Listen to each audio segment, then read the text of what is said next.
अब से कुछ दिन पहले महाराष्ट्र के सांगली में दो अलग अलग घरों से एक ही परिवार के 9 लोगों की लाशें निकली थी। इसके बाद शुरुआत में ये लगा कि ये सामूहिक खुदकुशी का मामला है और दावा ये किया गया कि कर्ज में डूबे होने के कारण परिवार के सदस्यों ने जहर पीकर खुदकुशी की है। लेकिन ये मामला अब पूरी तरह से बदल गया है। पुलिस ने जब इसकी जांच की तो सामने आया कि ये मामला सामूहिक खुदकुशी का तो है ही नहीं, बल्कि ये सामूहिक हत्याकांड है और इसमें नाम आया एक तांत्रिक का। दरअसल ये दावा किया जा रहा है कि अब्बास नाम के तांत्रिक ने परिवार से संपर्क किया और परिवार को ये झांसा दिया कि उनके घर में एक गुप्त धन छिपा हुआ है जिसकी वो तलाश कर देगा। इसके एवज में उसने कुछ पैसे भी मांगे और ढोंग रचता रहा कि वो घर के अंदर छिपे गुप्त धन को ढूंढ रहा है। लेकिन दरअसल उस घर में कोई गुप्त धन था ही नहीं। अब जब कोई गुप्त धन था ही नहीं तो आखिरकार वो पैसे मिलते कैसे? तांत्रिक ने उसी वक्त एक साजिश रची। वो साजिश बेहद खौफनाक थी। तांत्रिक ने प्लान बनाया कि पूरे के पूरे परिवार का कत्ल कर दिया जाए।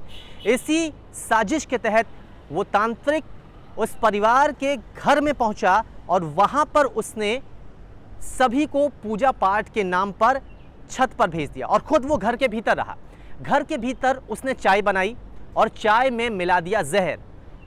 अब एक एक करके वो छत से परिवार के सदस्यों को घर के भीतर बुलाता गया और वो जहरीली चाय पिलाता रहा। इसके बाद परिवार के एक एक सदस्य बेहोश हो गए और फिर उनकी जो जान है वो चली गई।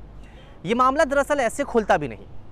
पुलिस ने इसमें अपना पूरा दिमाग लगाया, पक्की तफ्तीश की, तब जाकर ये सामने आया कि ये सामूहिक खुदकुशी तो हो ही नहीं सकता। दरअसल पुलिस को उस घर से सुसाइड नोट भी बरामद हुआ था और उस सुसाइड नोट में जो लिखावट थी, जिस तरीके से पैटर्न था, वो पैटर्न देखते ही पुलिस को शक हुआ कि ये मामला सामूहिक खुदकुशी का नहीं है।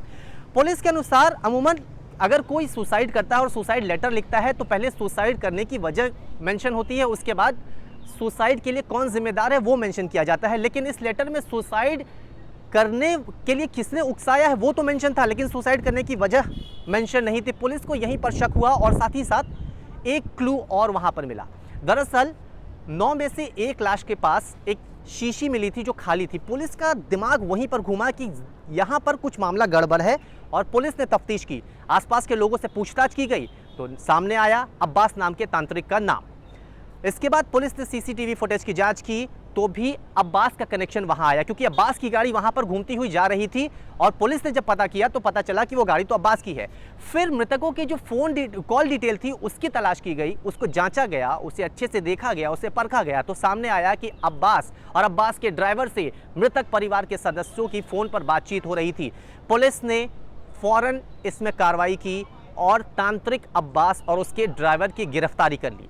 उसके बाद ये मामला साफ हो गया कि ये मामला तो सामूहिक खुदकुशी का था ही नहीं, बल्कि ये मामला गुप्त धन जो गुप्त धन छिपा हुआ था उसे निकालने के लिए जो दावे तांत्रिक की ओर से किए जा रहे थे उससे जुड़ा हुआ था और ये पूरा मामला निकला सामूहिक हत्याकांड का। खबरों के पीछे की खबर पहुंचाते हैं हम, आपकी आवाज को मुद्दा बनाते हैं हम।